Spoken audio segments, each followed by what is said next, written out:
Hi friends. మనలో చాలా మంది ఇన్సూరెన్స్ అంటే నిర్లక్ష్యం చేస్తారు. ఏజెంట్ ఎవరన్నా అన్న పాలసీ చేసుకోరాదంటే ఎందుకు లాంగ్ పీరియడ్, నా దగ్గర డబ్బులు లేవు, అందులో ఏమవుతుంది ఇంట్రెస్ట్ రేటు వేస్ట్ అని చాలా మంది అంటారు. అందులో కొంతమంది షేర్ మార్కెట్లలో పెడితే బెటరు, బయట వడ్డీలకి ఇస్తే బెటరు, గోల్డ్ కొనుక్కుంటే బెటరు, ల్యాండ్ కొనుక్కుంటే బెటరు, సిప్పులు అని రకరకాలుగా చెప్తా ఉంటారు. ఫ్రెండ్స్, అవన్నీ టెంపరీగా మనకు మస్తు పనిచేస్తాయి కానీ ఇన్సూరెన్స్ మాత్రం లాంగ్ పీరియడ్లో మస్తు వర్క్ అవుతుంది ఫ్రెండ్స్. దాంట్లో మన టైం బ్యాడ్ అయితే దాంట్లో వచ్చే వడ్డీ ప్రపంచంలో ఎక్కడ రాదు ఫ్రెండ్స్.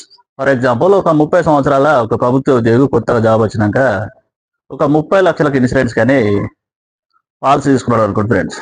ఆయన కట్టాల్సిన ప్రీమియం నెలకు ఒక్క 8,600. ఆ కట్టే పర్సన్ అనుకోకుండా టైం బ్యాడ్ అయ్యి ఏదైనా రోడ్డు ప్రమాదంలో చనిపోయింది అనుకోండి ఫ్రెండ్స్. ఆయన కట్టిన ప్రీమియం ఎంత? 8,600, 8,700 పడుతుంది. ఆయనకు వచ్చే అమౌంట్ 60 లక్షల రూపాయలు ఫ్రెండ్స్. 60 లక్షలు ఎక్కడ, 8,700 ఎక్కడ? ఒకసారి ప్రాక్టికల్ ఆలోచించాలి.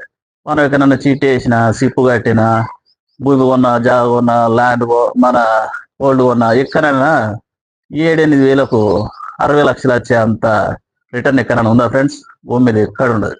ఎప్పుడు ఆయన ఏం చేయాలంటే నిర్లక్ష్యం చేయకుండా మన స్తోమత తగ్గ ఇన్సూరెన్స్ కంపల్సరీ చేసుకోవాలి ఫ్రెండ్స్. రేపటికి అనేది రూపం లేదు కాబట్టి ఈ రోజే మనం భద్రంగా ఓ మంచి పాలసీ తీసుకోవాలి. ఫర్ ఎగ్జాంపుల్, మనం ఎక్కడన్నా రిలేషన్లో ఎవరన్నా పర్సన్ చనిపోతే మనం పోవడానికి పోతాం. అక్కడ బాడీ అంతా ఆడుండగానే మనమే అనుకుంటాం, పాప ఆయన ఎట్లా చనిపోయినానని ఒకటి అనుకుంటాం, ఆయనకి ఏమైనా ఇన్సూరెన్స్లు ఉన్నాయట్నా అని ఫస్ట్ మతలాబ్ ఇది కనుక్కుంటాం.